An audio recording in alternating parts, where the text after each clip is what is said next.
Hi everybody, today's dinner and video is to tribute to my softball team. Big shout out. Where's Wally? We were supposed to wear this outfit to our softball tournament which got cancelled, so tonight's video dedicated to my softball team. And also we're making spaghetti bolognese, and it's a nice fast quick easy dinner.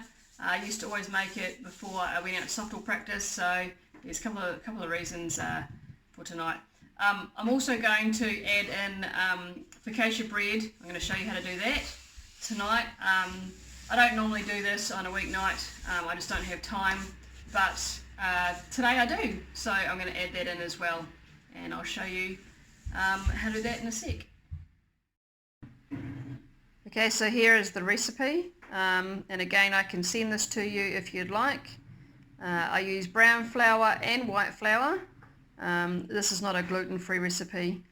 I've never tried that, but potentially I suppose you could. So I'm going to start off by putting all the dry ingredients in a bowl together and then mix in the oil and water, and I'll show you what happens next. Okay, so in here I have my dry ingredients, so it's flour, some herbs, the yeast, salt, sugar, etc. Just give it a quick stir. Now I'm going to add the oil and the water and pull that together. The water, when you're ever doing bread with yeast, don't use cold water and don't use boiling hot water. So it's kind of like put your finger in and it's warmish, not too warm. And hopefully this will pull together like a dough. If not, I'll add a little bit more water, and then I'm going to knead it. So a little bit of exercise. I'll show you that in a sec. Okay, so the dough's come together as a ball. I did have to add a little bit more water.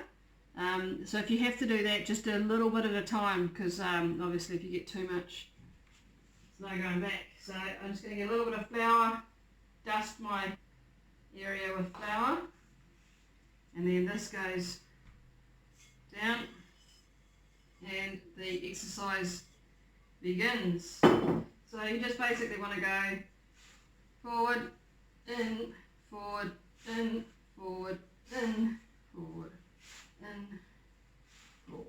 And you just basically knead it till it starts to go shiny, which sounds a bit random, but at the moment it's just needs to get joined together. There's probably a scientific reason. It's probably got something to do with the gluten or something, but I'll keep doing this, doing my exercises until it's kind of shiny. And it's only going to be about 10 minutes really of kneading. It's getting there already, I can feel it. Once it has, I will show you. Okay, so you can see now that what I was talking about, the shine, that's all good, ready to go. I'm going to drop a tiny little bit of oil into this bowl and just maybe a little bit more. That's just to stop the dough from sticking, and potentially the dough should rise to the top of this bowl. So you want to go up the sides. Then I'm going to put this dough in here. I'm going to cover it with a tea towel, and the tea towel I'm going to get wet. So I'm going to use warm water on the tea towel, get it wet, rinse it out so it's not dripping. And then I'm going to put it on top of this, and then I'm going to go put it in the sunshine on the table in a nice warm space for about 30-40 minutes until it's doubled in size, potentially come up to here, and then I'll show you after that. Okay, so now I'm going to start my spaghetti bolognese mixture. I have 1 onion, 2 cloves of garlic. I also have green capsicum. I don't always use this, but I've got one in the fridge today that I need to use up, so I'm going to use that. So I'm going to chop all those and finely chop those and saute them in the pan with coconut oil to start with.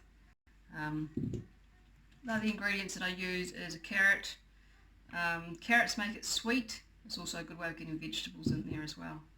And I have my standard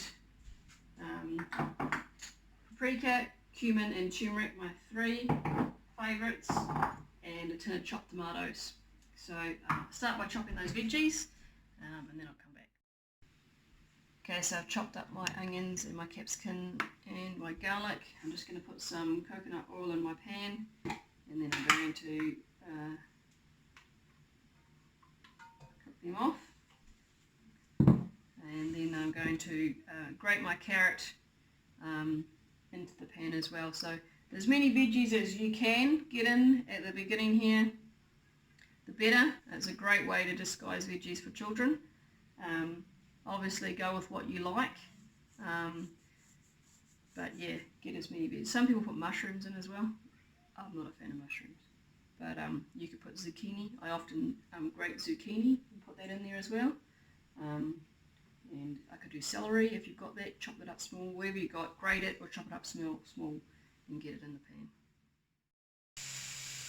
Okay, so this is browning off nicely, cooking off nicely. Now I'm going to add the carrots.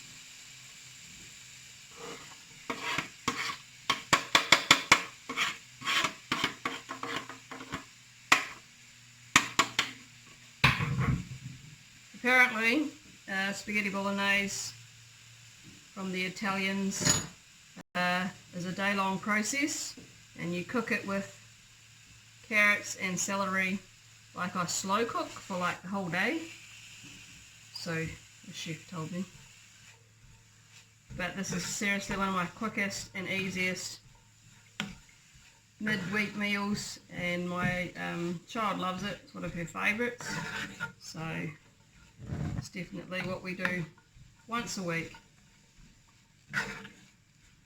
Other thing too about you can see how much veggies are already in the pan. Like the vegetables bulk it out, so you don't have to use as much meat. For the 3 of us, we use about, I've got this much mince out of the freezer, and that's probably about 250 grams.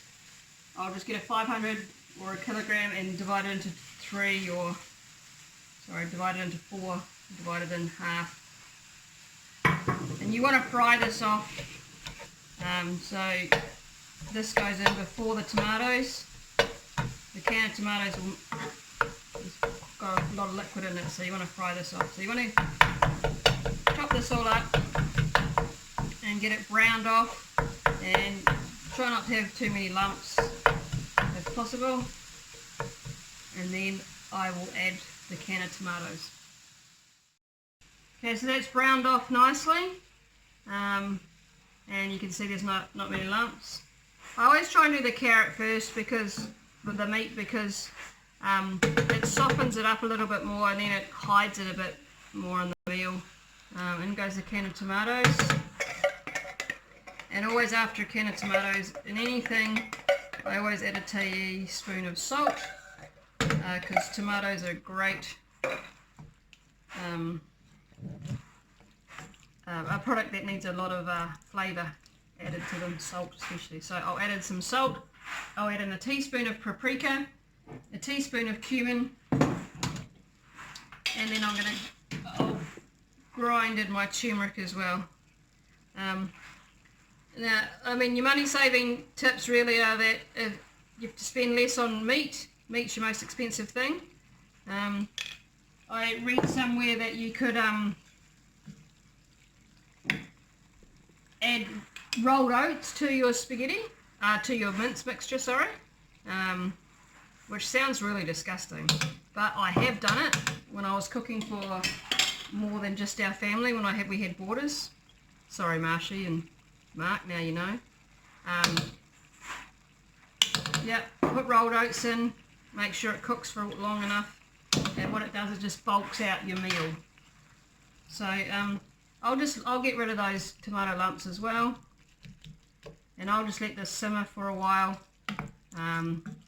let all that goodness and all that flavour get in there. Oh, I'm going to add some mixed herbs as well, and then that will start to look Yum-o. Okay, so I'm just going to finish off my bread here. Potentially this could be an epic fail, so we'll see what happens. It hasn't risen as much as I thought it would. Couple of reasons probably. One is the yeast was a little bit old, and second reason is temperatures aren't as warm here as they often are where I've come from. This is Wellington I'm talking about. So in the height of summer, you put this on your bench, it'll be overflowing. So to help with this process, what I did is I just chucked it in the oven at 60 degrees just to give it a little bit of help. So it has doubled in size, but it's definitely not as big as it has been before. So I'm just going to grab this out. I've oiled my tray here. Grab it out. Chuck it down. And then I'm just going to push it out. Flat. This really is one of the quickest and easiest breads to make. You could also use this as a pizza dough, I suppose. And then I just go.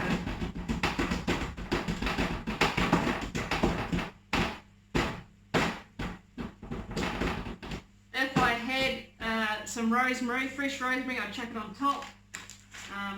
But instead I'm just going to sprinkle some Parmesan cheese over the top of that, and I'm going to whack it in the oven 220 degrees for about 10 to 15 minutes, and then I'll show you what happens after that. So this is it ready to go in the oven. I also forgot to say that I just brushed the top with oil as well. So you've got cheese on there. You could put rock salt, you could put olives, you know, like Foccacia bread at the supermarket. You do whatever you want really. So it's going in the oven 220 for 10-15 minutes, but keep it on. Okay, I'm just about to do my spaghetti. I use this one here, gluten-free. I boil the jug, I chuck it in the pot. I'm sure everyone knows how to cook spaghetti. It's not too difficult. I don't bother putting any oil in or anything. I just put salt in the water and cook it. And I make sure that it's amazing. Okay, so this is a addition that I do to my spaghetti bolognese, but you may or may not want to do this, but for me this is a good way to get some greens in. So I got about 5 or 6 leaves of celery beet here. I just cut out that white bit that's not at all nice. Just check there's nothing else you get rid of. And then I just layer these, and then I just roll them all up like that. And then I chop them as thinly as I can.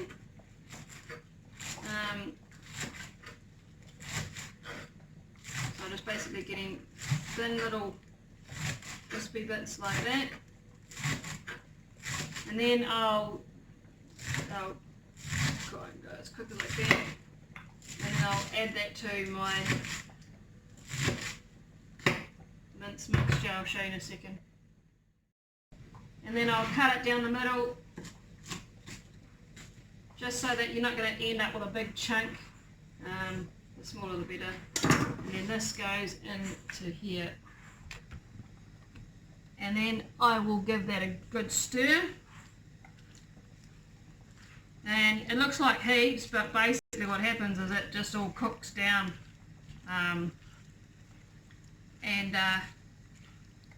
Yeah, just a good way of getting greens in. Like I said, you may not want to do that, but you may. Okay, so I'm just about to dish up dinner. Just a little bit of a tip here, you can put your spaghetti in your colander and put that over there. And then I'm going to put the mince on top, and then I'll show you my bread as well when I pull that out of the oven. Okay, so I've just pulled my bread out of the oven, and dinner is dished up, and you can see on the bread here, it's got nice and brown on the top, the cheese is melted. You could potentially go down to the supermarket and buy a Foccacia bread for, I don't know, $3, $4, $5 more maybe, I'm not sure.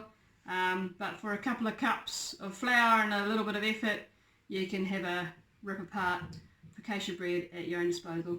Potentially this should be, this is quite thin and ultra hot, but if you used yeast that wasn't past its use by date and left it for a little bit longer in a warmer place, you'd get probably twice the height of this bread. So yeah. So shout out to my supple team. Where's Wally? I'm the Wally. The bread actually tastes quite yum, and the spaghetti bolognese is delicious, even though it's got lots of greens, about 6 vegetables in it. Do you like it, Gabby? Yeah, I love it. Hi. Awesome. Thanks.